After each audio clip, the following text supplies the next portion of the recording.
Alain, tu veux prier pour nous en commençant? Absolument. Bon, tendre Père Céleste, merci pour cette opportunité que tu nous donnes d'ouvrir ta parole, manger le pain que tu nous proposes, Seigneur. Alors, on te demande d'envoyer ton esprit sur nous, afin qu'on comprenne bien ce que tu veux nous enseigner et qu'on puisse grandir dans la foi. Au nom de ton Fils qu'on te demande ces choses. Amen. Amen. Amen. Merci beaucoup. Pour faire suite à ce qu'on a fait les dernières fois, j'aimerais qu'on regarde aujourd'hui un sujet qui s'y rattache et qui cause pas mal de discussions parmi les chrétiens d'aujourd'hui. C'est tout ce qui concerne la loi et la grâce. Déjà, le titre que j'ai donné à cette étude nous permet de voir l'orientation dans laquelle j'aimerais qu'on aille, une orientation biblique, parce que souvent dans la mentalité chrétienne, loi et grâce sont deux choses qu'on va opposer. Okay. Autrement dit, si elles sont opposées, il va falloir choisir soit l'une, soit l'autre. Et je crois qu'à partir de là, on a mal commencé. Alors, il y a une histoire aussi à ça. C'est que lorsque la réforme s'est étendue au XVIe siècle, elle a remis au milieu du christianisme le plan du salut par la foi en Jésus, qui avait été largement écarté par le christianisme traditionnel, qui avait développé le salut par les œuvres.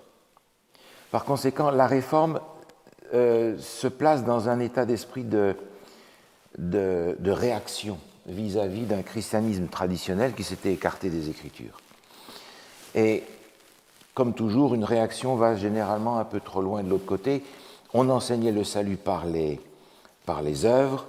Alors, on a remis la grâce à sa place, mais on a été peut-être un petit peu trop loin en éliminant la loi comme étant l'ennemi de la grâce, ce qui n'est pas le cas dans les Écritures. Alors, j'aimerais prendre un certain nombre de textes avec vous aujourd'hui. Vous pourrez en trouver davantage sur le site, où il y a d'autres textes. Je ne vais pas prendre une multitude de textes, mais il y en a quelques-uns qui sont tout simples et qui nous montrent qu'il y a là, en fait, un équilibre entre les deux.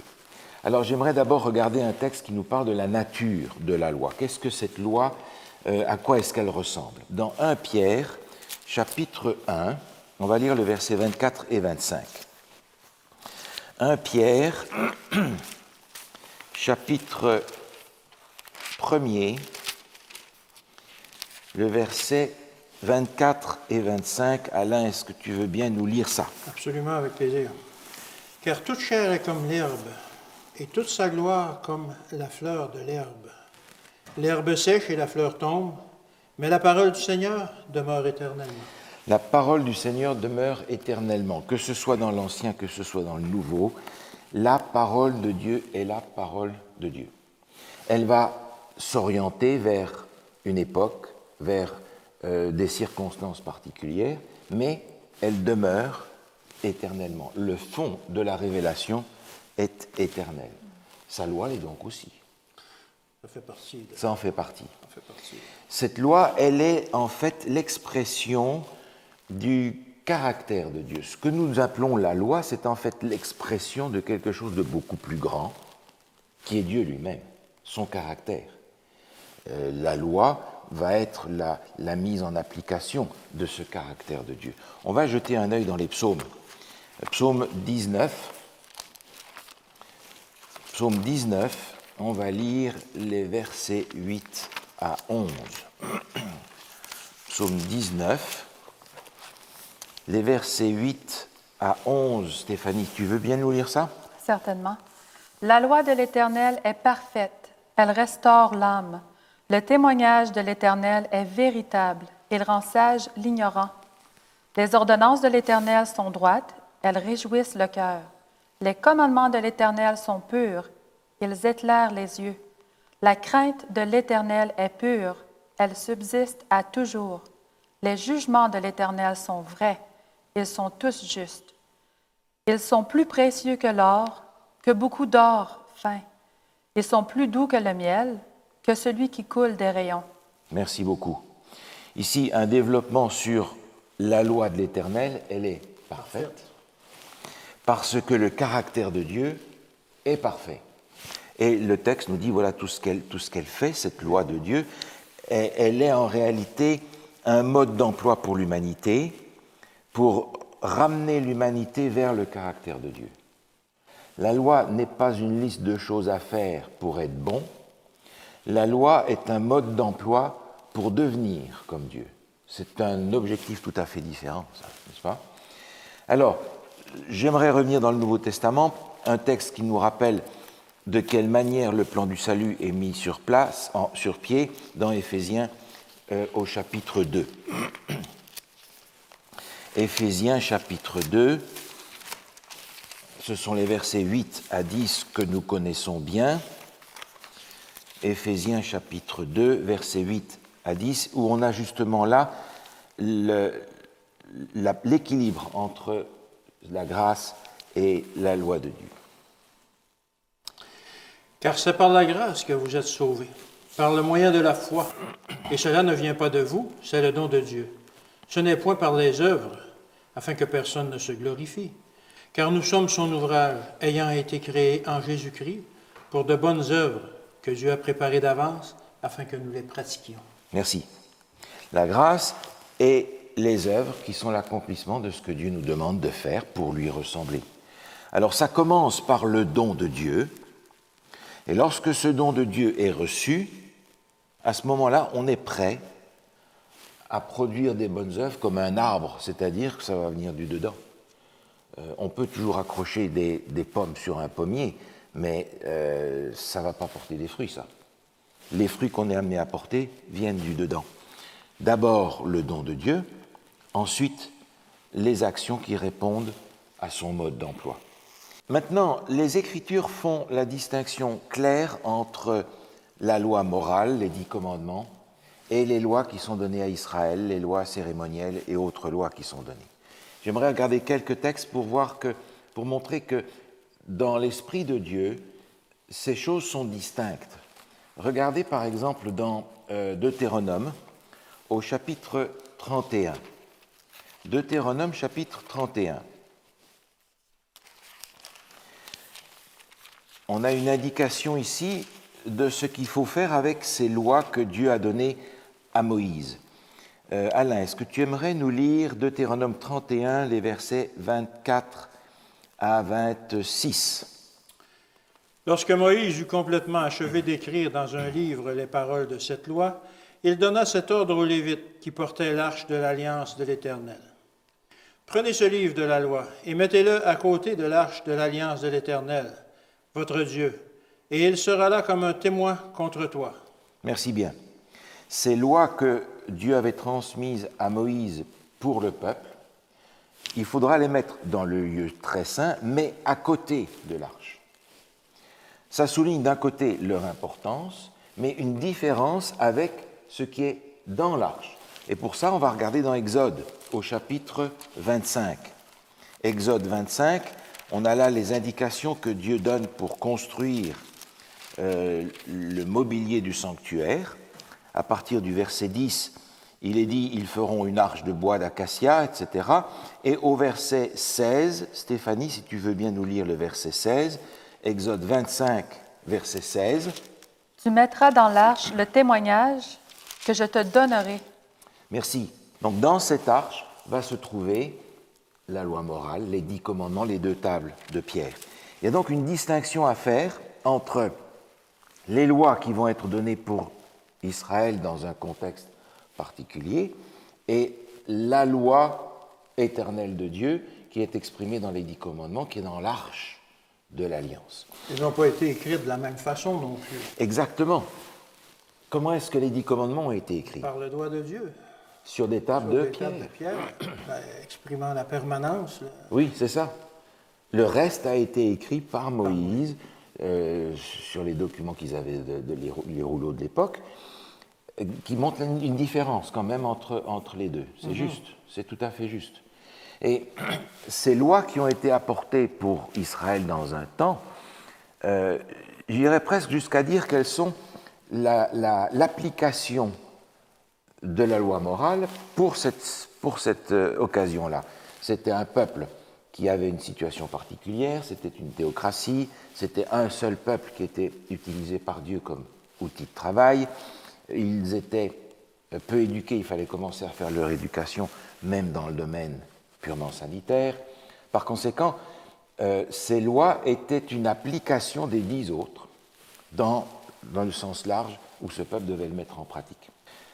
Ce n'est pas à dire que ces lois étaient mauvaises, parce que certaines de ces lois, nous les appliquons encore aujourd'hui sans avoir à concevoir ça comme une loi. Par exemple, dans Deutéronome 23, il nous est dit que si tu as un besoin naturel, eh bien, tu vas dehors, tu fais un trou hors du camp, quand tu as fini, tu rebouches le trou pour que ça n'infecte rien. Mais aujourd'hui, nous avons tous des toilettes dans les maisons. Donc on fait ça en réalité. On applique ces lois sanitaires pour nous épargner la propagation des maladies. Oui. C'était dans ce sens-là que c'était donné sous forme de loi à des gens qui n'étaient pas capables de comprendre le fonctionnement. Mais aujourd'hui, nous comprenons pourquoi il faut le faire et nous l'appliquons parce que c'est une nécessité. Donc ces lois n'étaient pas mauvaises en soi, elles étaient appliquées à un certain temps. De la même manière, les lois alimentaires, les Juifs de ce temps-là avaient le foie, l'estomac au même endroit que nous. Par conséquent, Dieu leur avait donné des instructions aussi par rapport à ça. Ces lois n'étaient pas mauvaises, mais elles avaient une application particulière dans un temps, les lois concernant tout ce qui annonce la venue de Jésus en particulier, qui étaient destinées à leur enseigner comment Dieu veut sauver l'humanité par Jésus. Cette distinction, on la retrouve dans le Nouveau Testament. L'apôtre Paul l'a fait clairement dans 1 Corinthiens au chapitre 7. 1 Corinthiens chapitre 7.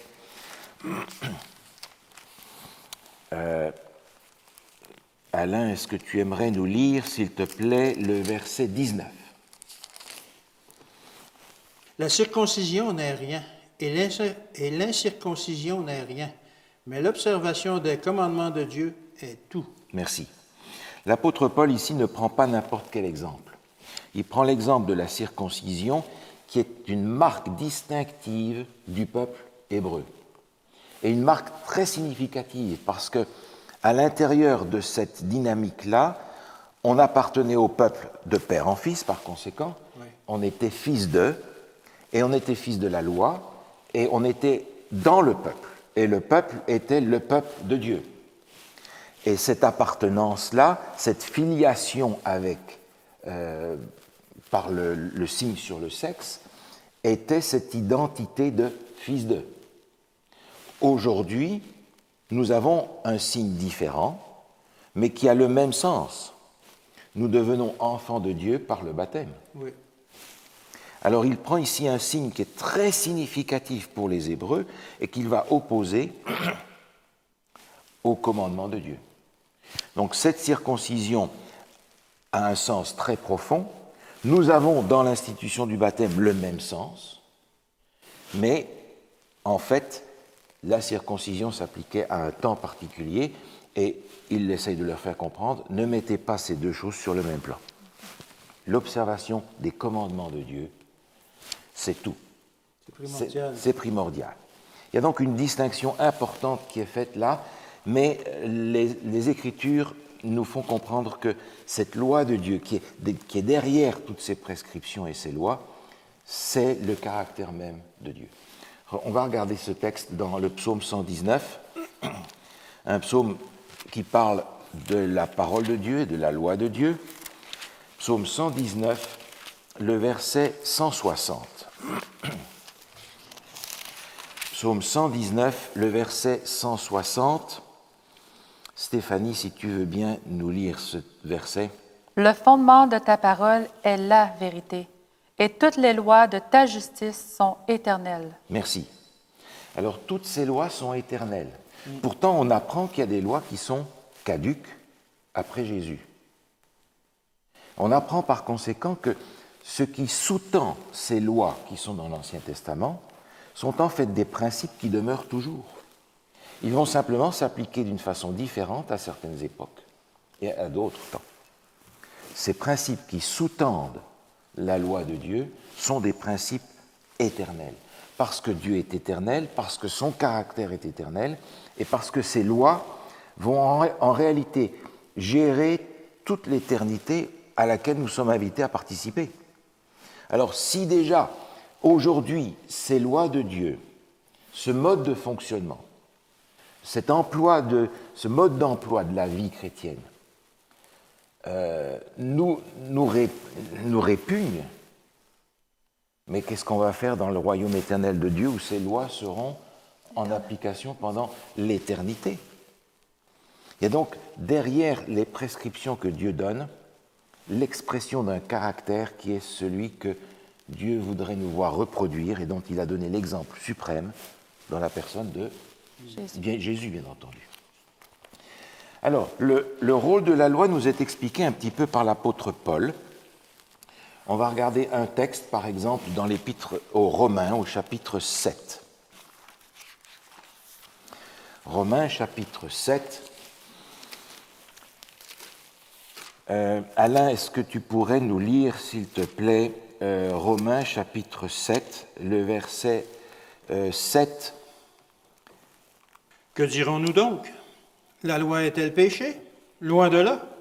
Mais je n'ai connu le péché que par la loi, car je n'aurais pas connu la convoitise si la loi nous dit « Tu ne convoiteras point ». Merci. Il n'y a pas d'infraction s'il n'y a pas de loi. N'est-ce pas? La même chose aujourd'hui. La même chose aujourd'hui. S'il n'y a pas de panneau de limitation de vitesse, on roule, les amis. Donc la loi va nous montrer ce qu'est le péché, nous indiquer où est le mal et où est le bien. Ça, c'est un rôle important de la loi. Et dans l'Épître aux Galates, au chapitre 3, l'apôtre Paul va nous montrer que la loi a un objectif bien particulier qu'il ne faut pas oublier parce que cet objectif, on va le retrouver dans le Nouveau Testament avec un outil différent. Galates, chapitre 3, le verset 24. Si tu veux nous lire le verset 24, s'il te plaît. Ainsi, la loi a été comme un pédagogue pour nous conduire à Christ, afin que nous fussions justifiés par la foi. Merci. La loi est un pédagogue, un précepteur. Elle nous conduit à Christ parce que, comme l'apôtre Paul le dit dans l'Épître aux Romains, je n'arrive pas à l'observer, cette loi. Ce n'est pas possible. Il va donc falloir que j'aille à Christ pour que, par Jésus, je puisse être, nous dit le texte, justifié par la foi, considéré comme juste par la foi. Autrement dit, la loi va me faire comprendre où se trouve le caractère de Dieu et où se trouve le caractère de l'ennemi. Et j'ai un choix à faire par rapport à ça, un choix personnel à faire. Et cette loi est importante parce que elle est liée directement à la notion de jugement. Et contrairement à ce qu'on peut penser, la notion de jugement se trouve tout au travers des Écritures. Ça commence dans la Genèse, lorsque Dieu s'adresse à Adam et Ève, et là, le texte du chapitre 3 de la Genèse est en fait une séance de jugement que l'on retrouve, et on va retrouver ça jusqu'au fin fond de l'Apocalypse. Alors, le jugement est important parce que dans les Écritures, il nous suffirait de relire, par exemple, le psaume 98.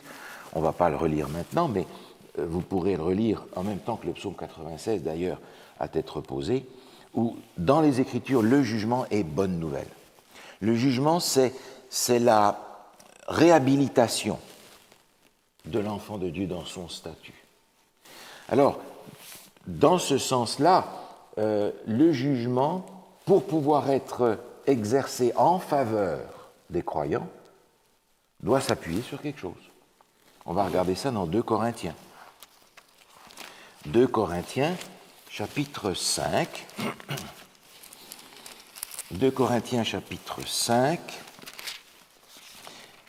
Et là, Alain, j'aimerais que tu nous lises, si tu veux bien, le verset 10. 2 Corinthiens, chapitre 5, le verset 10. Car il nous faut tous comparaître devant le tribunal de Christ, afin que chacun reçoive selon le bien ou le mal qu'il aura fait, étant dans son corps. Ce texte est clair. Il nous dit nous devons tous comparaître devant le tribunal de Christ. Est-ce qu'on va tous être condamnés? Ben, pas nécessairement, hein, quand on passe en... Ben, dans un sens, oui, mais certains vont être justifiés Oui, c'est ça. parce qu'ils auront accepté Christ comme leur avocat. Exact. N'est-ce pas? Vous me suivez? Oui, oui, oui. Oui. Oui, Mais il est dit afin que chacun reçoive selon le bien et le mal qu'il aura fait dans son corps, autrement dit, en fonction d'une loi. oui. On pourrait aller dans le livre de l'Apocalypse au chapitre 20, où il est question d'un livre et des livres. Dans un livre, on comprend qu'il s'agit du livre de vie où sont inscrits tous ceux, le nom de tous ceux qui ont accepté à un moment ou à un autre de leur vie d'être sauvés par le plan de Dieu. C'est ça.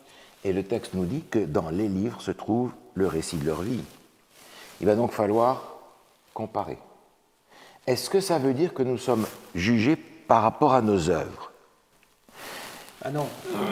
Ben oui. Ouais, je te C'est laisse ça? expliquer, c'est ça. Ben non, mais c'est juste. Mais oui, c'est ça.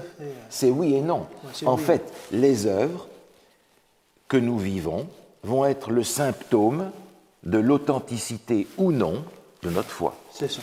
N'est-ce pas? Oui, il faut bien le comprendre. C'est les symptômes de l'authenticité de notre foi. Nous serons sauvés par une vraie foi en Jésus-Christ qui a été capable de nous transformer. Oui. Mais si cette foi n'a pas été capable de nous transformer, ça veut tout simplement dire que ce n'est pas la foi dont il est question dans les Écritures. Donc il y a là cet équilibre nécessaire entre la loi et la grâce, la foi et les œuvres. Maintenant, la loi a des bienfaits. Ce n'est pas simplement une liste de choses qu'il faut faire, une punition à faire pour pouvoir s'en sortir. Je voudrais juste lire un ou deux textes avec vous là-dessus, dans Matthieu par exemple. Matthieu chapitre 5, ce texte que nous connaissons bien, où Jésus exprime ce que je disais tout à l'heure.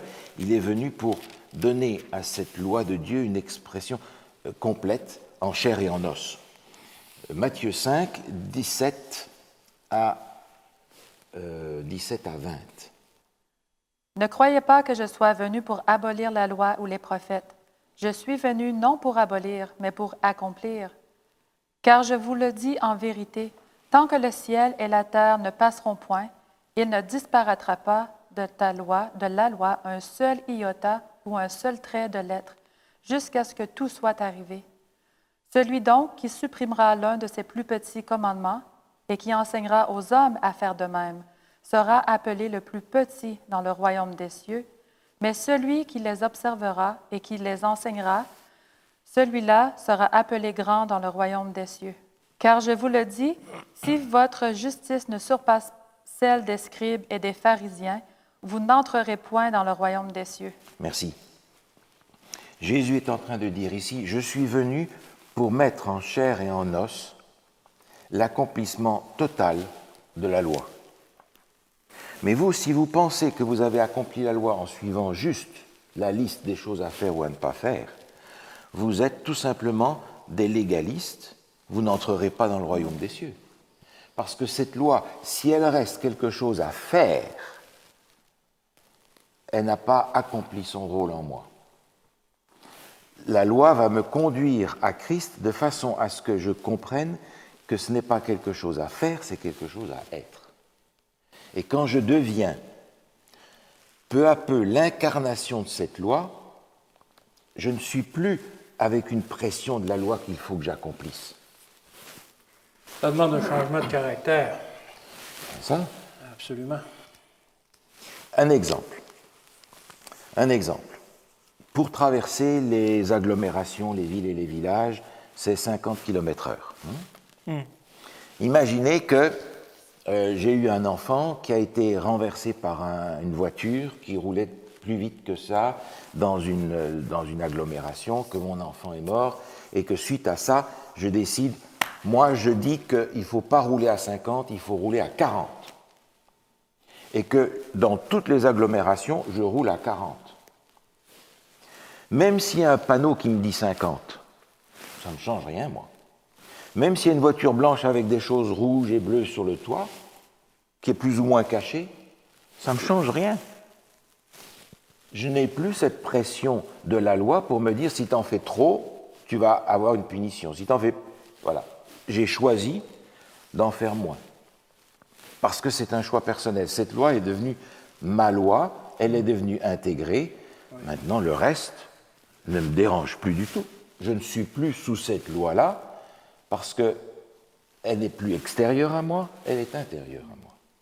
Ce n'est plus quelque chose à faire, c'est quelque chose que je suis. Et puis sous la loi qui condamne, Oui. et sous la loi qui confirme que tu as eu un changement Exactement. dans ta vie. Et qui va produire finalement ce changement intérieur de caractère que je recherche à avoir. Donc la loi est bénéfique dans notre vie chrétienne. Il s'agit par conséquent d'avoir une véritable obéissance.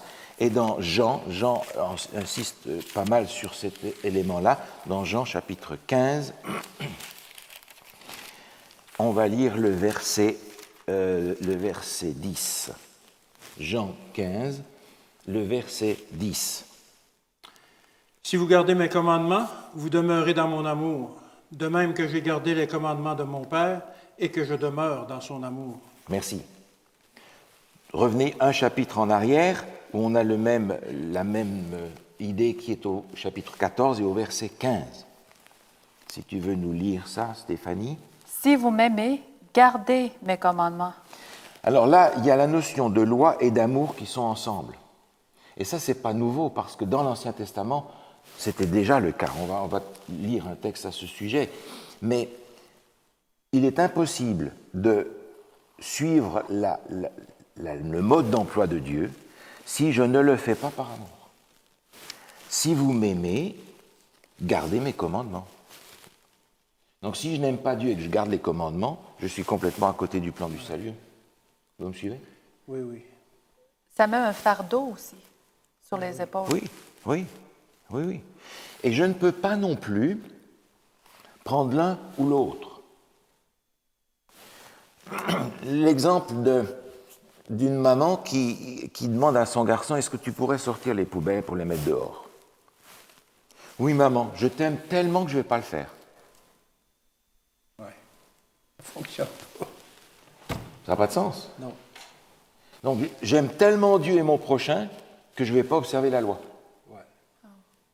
Mais je vais montrer l'amour que j'ai pour Dieu et le prochain dans une vie pratique qui est l'accomplissement de ce que Dieu me propose comme mode d'emploi. Si vous m'aimez, gardez mes commandements. Si je ne les garde pas, qu'est-ce que j'en déduis? Pas d'amour. Mais oui. Et oui, et je ne suis plus sur la ligne Dieu est amour. C'est donc une obéissance de ce genre-là que Dieu nous demande. Jean, encore dans sa première épître, au chapitre 5. Chapitre 5, c'est le verset 3.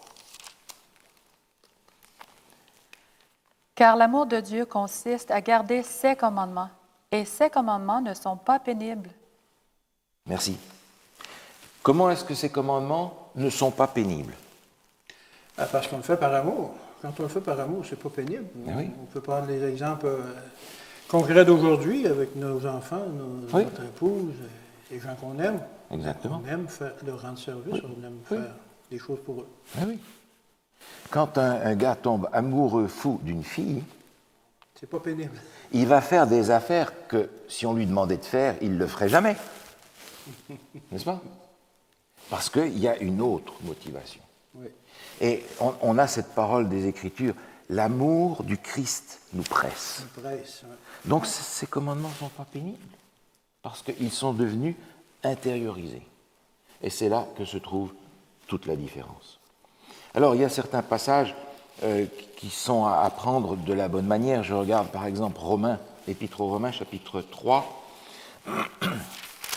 Épître aux Romains, chapitre 3, 28 à 31. Car nous pensons que l'homme est justifié par la foi sans les œuvres de la loi. Ou bien Dieu est-il seulement le Dieu des Juifs? Ne l'est-il pas aussi des païens? Oui, il l'est aussi des païens, puisqu'il y a un seul Dieu qui justifiera par la foi les circoncis et par la foi les incirconcis. Anéantissons-nous donc la loi par la foi? Loin de là. Au contraire, nous confirmons la loi. Merci. Alors, Paul essaye d'établir ici l'équilibre. On est justifié, on est considéré juste, pas en fonction de ce qu'on a fait, mais en fonction de qui on a choisi. Mais est-ce que ça veut dire que la loi est supprimée? Non. Non. Parce que maintenant, Dieu veut voir les fruits de cette foi, qui vont être notre obéissance de cœur au mode d'emploi que Dieu nous a donné. Est-ce qu'on va... Oui? C'est intéressant de voir aussi que dans ce verset-là, on parle des circoncis et des incirconcis, Oui. par la foi les deux, Oui. mais l'obligation de respecter la loi Oui. aussi pour les Oui, deux. pour les deux. Est-ce qu'on va l'annuler? Pas du tout. Donc, ce n'est pas quelque chose de passé durant le temps avant Jésus-Christ, Non. qui n'a plus lieu d'être. Non, exactement, exactement. Donc ça, c'est un de ces passages. On va en regarder juste quelques-uns avant de conclure. Dans Romains, au chapitre 6, il y a ce verset 14 qui est souvent lu hors de son contexte. Si tu veux bien nous le lire, Alain. Car le péché n'aura point de pouvoir sur vous, puisque vous êtes non sous la loi, mais sous la grâce. Alors, si on prend ce texte comme ça, tout seul, hors de son contexte, effectivement, on a l'impression que Paul est en train de dire « la loi, vous pouvez la mettre à la poubelle, la grâce va résoudre tous les problèmes ». Mais on est ici, encore une fois, dans ce contexte d'équilibre, et il faut simplement continuer à lire le verset 15 et 16. Quoi donc? Pécherions-nous parce que nous sommes non sous la loi, mais sous la grâce? Loin de là. Ne savez-vous pas qu'en vous livrant à quelqu'un comme esclave pour lui obéir, vous êtes esclave de celui à qui vous obéissez, soit du péché qui conduit à la mort, soit de l'obéissance qui conduit à la justice. Merci. Si je veux recevoir la justice de Christ, il faudra que j'ai intégré cette notion d'obéissance. Oui. Et c'est curieux parce que l'Épître aux Romains, qui met en évidence d'une façon claire cet enseignement biblique de la justification par la foi, commence et se termine de la part de l'apôtre Paul avec une expression semblable. Regardez Romains chapitre 1. Romains chapitre 1, Stéphanie, tu vas juste nous lire, si tu veux bien, le verset 5. Par qui nous avons reçu la grâce et l'apostolat pour amener à son nom, à l'obéissance de la foi, tous les païens. Amener à l'obéissance de la foi. Ouais. Pour certaines personnes, c'est opposé, ça. L'obéissance de la foi, c'est cette intériorisation de ce mode d'emploi que Dieu nous a donné, que nous vivons par la foi. Et dans le dernier chapitre de l'Épître aux Romains, à la fin, on retrouve la même donnée. Romains chapitre 16, le verset 26, si tu veux bien nous lire ça. Mais manifesté maintenant par les écrits des prophètes, d'après l'ordre de Dieu et du Dieu éternel, et porté à la connaissance de toutes les nations, afin qu'elles obéissent à la foi. Afin qu'elles obéissent à la foi. Et généralement, on ne met pas ces deux notions ensemble. Beaucoup de gens disent, si tu as la foi, ben c'est bon. C'est-à-dire l'obéissance et la foi, on les sépare. Oui, c'est ça. On les sépare, alors que ce sont deux notions qui vont ensemble dès le début jusqu'à la fin de l'Épître aux Romains.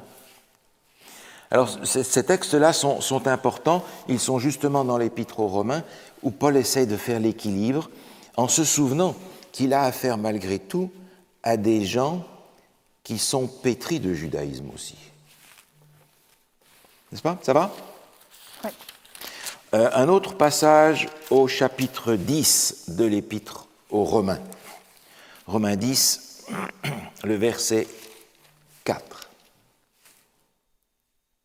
Car Christ est la fin de la loi pour la justification de tous ceux qui croient. Merci. Alors encore une fois, on prend la fin dans le sens terminus. Il est la fin de la loi, il a terminé la loi. Ah ben non, c'est pas ça. Là. C'est pas le sens du mot qui est là. Non. Il est l'objectif de. L'accomplissement. Il est l'accomplissement de. C'est ce qu'on a lu tout à l'heure dans Matthieu 5, où il disait, voilà, je suis là pour accomplir, donner une forme complète à l'obéissance à la loi. Vous l'aviez sur la pierre, vous l'aviez sur le papier, vous l'aviez en théorie, vous l'avez maintenant en chair et en os. Et c'est dans ce sens-là que Jésus est la fin, l'accomplissement suprême de ce qu'est la loi de Dieu. Et c'est à cause de cela que nous pouvons avoir l'assurance d'être justifiés par lui, à condition, nous dit le texte, pour la justification de tous ceux qui croient. La foi. Ça veut dire que Jésus ne va pas dire au monde entier, écoutez, je suis tellement bon que je vais vous sauver tous. Allez, hop, tous au paradis. Il y a une condition importante. La foi qui demeure toujours. Une vraie foi telle qu'elle est définie dans les Écritures. Et c'est le texte qu'on a aussi dans Jean 3,16, afin que quiconque croit. C'est essentiel. On peut regarder un autre texte, si vous voulez bien, un autre texte dans Galates, chapitre 5, verset 18. Galates, chapitre 5, verset 18. Si vous êtes conduits par l'Esprit, vous n'êtes point sous la loi. Ah, alors certaines personnes vont dire, moi l'Esprit me conduit, donc la loi, je ne m'en occupe pas. Et c'est reprendre l'exemple que je donnais tout à l'heure de la limitation de vitesse. Si le Saint-Esprit intériorise en moi le caractère de Dieu, j'ai plus de problème avec la loi parce que je vais la vivre spontanément. C'est ça, on n'est plus sous la loi qui condamne, mais sous la loi qui vivifie. Qui vivifie. Ouais. Ça. La loi, maintenant, elle est, j'allais dire, propulsée, elle est mise en œuvre en moi par l'action du Saint-Esprit, qui produit conversion, repentance, confession, conversion, qui produit tous les éléments de la nouvelle naissance dont on a déjà parlé, mais qui est la puissance de Dieu pour nous amener à être l'incarnation de cette loi. Tant que la loi est pour moi quelque chose d'extérieur, l'œuvre de Dieu en moi n'est pas achevée. Il va falloir que la loi soit quelque chose qui sorte de moi, comme elle sortait de Jésus. Et je ne peux pas y arriver si je ne vais pas à lui pour être transformé par lui. Dans l'Épître aux Romains, où j'aimerais revenir juste pour terminer, j'aimerais qu'on lise les versets 3 et 4. Car chose impossible à la loi, parce que la chair la rendait sans force, Dieu a condamné le péché dans la chair, en envoyant, à cause du péché, son propre Fils, dans une chair semblable à celle du péché. Et cela afin que la justice de la loi fût accomplie en nous, qui marchons, non selon la chair, mais selon l'Esprit. Merci. On marche dynamisé par cette puissance-là, et ce texte nous fait comprendre que cette loi est destinée à être accomplie en nous. Et au début, il dit, c'est pas possible. Mais ça va l'être, comment? Grâce à Jésus.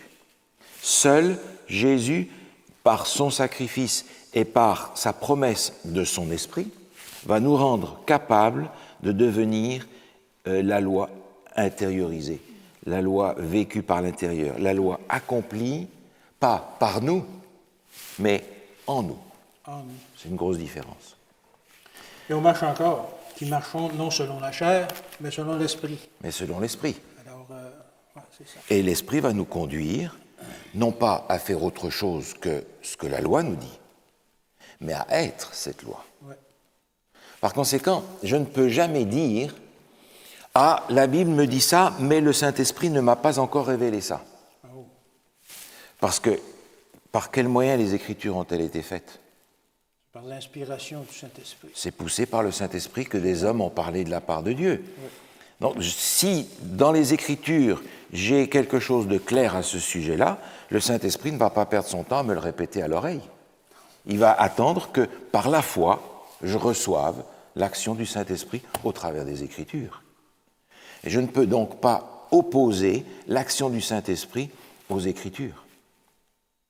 D'ailleurs, Dans les fêtes juives, dont on parlera un petit peu plus tard, la fête que nous appelons la fête de la Pentecôte, les Juifs célébraient cette fête, et en fait, ils célébraient le fait que Dieu avait donné sa loi au Sinaï. Et ça avait lieu 50 jours après Pâques. Quand on regarde le texte biblique, on se rend compte qu'effectivement, 50 jours après être sorti d'Égypte, le peuple s'est trouvé au Sinaï. Et c'est pour cela que les Hébreux, dans cette fête-là, célébraient la réception de la loi de Dieu. Maintenant, on arrive à la Pentecôte, Actes chapitre 2, où le Saint-Esprit va agir d'une façon puissante. Et on est tenté de dire, puisque le Saint-Esprit agit maintenant, mais on n'a plus besoin de la loi. Mais en réalité, ces deux fêtes sont une seule et même chose. Parce que le seul moyen par lequel cette loi que Dieu a donnée va pouvoir pénétrer en nous et être nous-mêmes, ce sera par l'action du Saint-Esprit. Mais le Saint-Esprit ne va pas nous guider hors de cette loi-là. Parce que c'est le caractère de Dieu que nous sommes invités à reproduire. Il y a donc un équilibre important à trouver dans ce domaine-là. J'ai ici deux citations que j'aimerais vous lire. Elles sont toutes les deux de théologiens protestants. Le premier, c'est Dietrich Bonhoeffer, qui est connu. Dans son livre Le prix de la grâce, il écrit ceci. C'est un commentaire de Matthieu 5, versets 17 à 19, qu'on a regardé tout à l'heure. Cette loi est la loi de l'Ancienne Alliance. Ce n'est pas une nouvelle loi, mais l'unique et l'antique loi, celle qui fut indiquée au jeune homme riche et au docteur de la loi tentateur, comme étant la volonté évidente de Dieu. Par le seul fait que le Christ lie ceux qui lui obéissent à cette loi, elle devient une loi nouvelle. Il ne s'agit donc pas d'une loi meilleure que celle des pharisiens, il s'agit d'une seule et même loi, de la loi qui doit demeurer et être accomplie dans chacune de ses lettres jusqu'à la fin du monde. Même loi. Même loi. J'ai ici un texte intéressant de Jean Cadier. Jean Cadier est un des plus grands spécialistes de la Réforme, en particulier de la théologie de Calvin, qui sur ce point-là avait déjà un certain nombre de choses à discuter. Mais Jean Cadier écrit ceci dans Le christianisme social, 1937, à la page 318 et 319. Les réformés, comme les autres, sont plus soumis à la tradition qu'ils ne veulent le dire. Sur la question de la célébration du dimanche, du lavement des pieds, du baptême des enfants, de l'organisation de l'Église, l'apport de la tradition a été très net. Lorsqu'une confession chrétienne, comme l'adventisme, entame sur ces différents sujets au nom de l'Écriture sainte une controverse avec les réformés, elle est d'avance victorieuse et les textes par lesquels notre Église défend sa position, en dehors du rôle de la tradition, ou sans invoquer l'esprit de la révélation, sont rares et n'emportent pas l'adhésion. Nous aimons mieux le dire carrément et affirmer qu'il y a une tradition protestante. Et Jésus avait été clair avec les gens de son temps lorsque les Juifs prenaient la tradition comme plus importante que la révélation. On est toujours tenté de faire de cette façon-là. Le christianisme traditionnel l'a fait pendant des siècles et le temps nous amène toujours à donner à la tradition que l'on construit avec le temps plus de poids qu'à la révélation. Un appel à revenir à la révélation pour trouver un équilibre entre la loi, la grâce, la foi, les œuvres, de façon à ce que notre épanouissement dans la vie chrétienne ressemble de plus en plus à la vie de Jésus. C'est l'objectif qu'on a, c'est l'objectif que j'ai, c'est l'objectif, je crois, que l'apôtre Paul nous propose tout au travers de l'Épître aux Romains en particulier, et je crois en effet que c'est le moyen d'avoir un christianisme paisible, heureux, correspondant aux Écritures. Est-ce que vous me suivez là ? Oui. Oui. Est-ce qu'on prie ensemble? Absolument. Seigneur notre Dieu, nous voulons te louer et te remercier pour le plan du salut, pour ce plan extraordinaire que nous ne comprenons vraiment qu'en partie, mais que nous saisissons pleinement par la foi. Et Seigneur, dans ce plan du salut, en réalité, il y a au centre une personne, la personne de Jésus. Nous te remercions, Seigneur, de ce sacrifice immense de Jésus qui est venu marcher sur nos chemins et qui veut aujourd'hui demeurer dans nos cœurs pour que nous lui ressemblions. Nous reconnaissons, Seigneur, qu'il y a encore un travail énorme dans le chantier que nous sommes chacun. Mais tu as promis que tu allais achever cette œuvre et nous voulons nous ouvrir à ton influence, à l'influence de ton esprit, pour que cette loi qui est l'expression de ton caractère soit de plus en plus notre loi, notre caractère, notre ressemblance à Jésus notre Sauveur. Merci Seigneur pour ces promesses. Au nom de Jésus, notre divin Sauveur, nous te prions. Amen. Amen.